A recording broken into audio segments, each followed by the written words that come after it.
వాళ్ళే అసొంటి వాళ్ళని కూడా తన్ని తరిమేసి ఆ భూమిని కబ్జా పెట్టాలని వాళ్ళ ప్రభుత్వం భావిస్తుంది. ప్రభుత్వాలు ఏవైనా పేదల పక్షం నిలబడటం లేదు. ఇవాళ దేశానికి స్వాతంత్రం వచ్చి 75 ఏళ్ళు దాటిపోయినా కూడా ఇవాళకి కూడా ఇల్లు అనేది నిర్మించుకోలేని ఒక పరిస్థితులలో ఇవాళ భారతదేశ సమాజం అనేది కొనసాగుతూ ఉంది. భూదాన ఉద్యమ స్ఫూర్తి కూడా ఇవాళ పాలకులందరూ మొత్తం కూడా దాన్ని ఆ స్ఫూర్తిని కూడా తుంగలో దొక్కారు. ఆ స్ఫూర్తిని తీసుకొచ్చింది కాంగ్రెస్ గవర్నమెంట్ కాలంలో జరిగింది. కానీ వాళ్ళు అదే కాంగ్రెస్ గవర్నమెంట్ తుంగలో తొక్కుతుంది. వాళ్ళ హైదరాబాదులో ఫిలిం సిటీల పేరుతో పారిశ్రామిక వాడల పేరుతో వేల ఎకరాలని ప్రభుత్వాలే కట్టబెట్టినాయి. ఒక రామోజీ ఫిలిం సిటీకే 2000 ఎకరాలు ఉన్నాయి. ప్రతి ఫిలిం సిటీకి ఎన్టీఆర్ ప్రభుత్వ కాలంలో 1000 ఎకరాలు కట్టుబెట్టారు.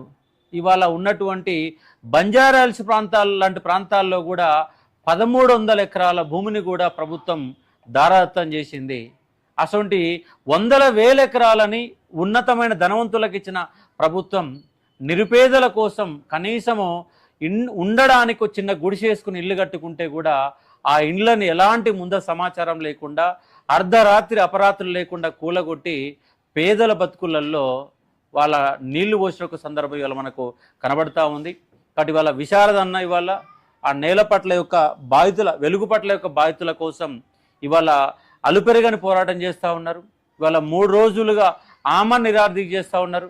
ఖమ్మంలో దీక్ష మొదలు పెడితే అక్కడ డిస్టర్బ్ చేశారు. హైదరాబాద్ తీసుకొచ్చారు, ఇటు తిప్పారు అటు తిప్పారు, నానా ఇబ్బందులు పెడుతున్నారు. ఇవాళ వెలుగు పట్ల బాధితులకు న్యాయం చేయాలని విశారదన్న ముందు అడిగేస్తే అన్న కూడా మద్దతు కూడా కల్వకుంట్ల కవిత గారు కూడా తెలంగాణ జాగృతి అధ్యక్షురాలు కూడా వాళ్ళ ఈ విషయం పైన ఇద్దరు కూడా ఆమరణ నిరాహార దీక్ష చేస్తూ ఉన్నారు. అంటే వాళ్ళ కంపల్సరీగా వీళ్ళ యొక్క ఉద్యమం కారణంగా న్యాయం జరుగుద్దని భావిస్తూ ఉన్నాను. ఆడ 750 మంది వరకు ఉంటే 300 మంది వరకు మేము ఇప్పుడు ప్లాట్లు ఇస్తామని చెప్తున్నారు ప్రతి బాధితుడికి వాళ్ళ. ఎందుకంటే ఉన్న 750 మందిలో ఎవ్వరు కూడా ధనవంతులు కాదు. ఒక్కొక్కరు బ్యాంక్ అకౌంట్లలో 10 లక్షలు 20 లక్షల రూపాయలు ఉన్నోళ్ళు కాదు, 100 ఎకరాలు భూములు ఉన్నోళ్ళు కాదు, అందరూ కూడా నిరుపేదలే. బతుకు తెరువు కోసం బతుకు జీవుడా అంటూ చిన్న చిన్న గుడిసెలు వేసుకొని ఇల్లు కట్టుకున్నట్టు వాళ్ళే. అంటే ప్రతి పేదవాడికి న్యాయం జరగాల్సిందే. ఆ 30 ఎకరాల భూదాన భూమిని ప్రభుత్వం ఎందుకు ఆక్యుపై చేసుకుంటుంది? ప్రభుత్వానికే ధనవంతులు డబ్బులున్న వాళ్ళు 1000 ఎకరాలు ఉన్న వాళ్ళు భూమిని దానంగా ఇచ్చి పేద ప్రజలకు అని చెప్పారు. మొట్టమొదటిసారిగా వెదిరి రామచంద్రారెడ్డి పోచంపల్లిలో 100 ఎకరాల భూదానం చేస్తే అది 1000 ఎకరాలుగా మారి పేదలందరికీ చెందాల్సినటువంటి భూమిని దాన్ని పారిశ్రామిక వడల పేరుతో ప్రభుత్వం లాక్కోవాలని ప్రయత్నం చేస్తుంది.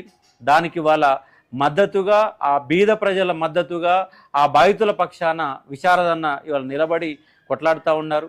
కల్వకుంట్ల కవిత గారు కొట్లాడుతూ ఉన్నారు. మీ పోరాటం కారణంగా అందరికీ 750 మందికి న్యాయం జరుగుద్దని భావిస్తూ ఉన్నాను.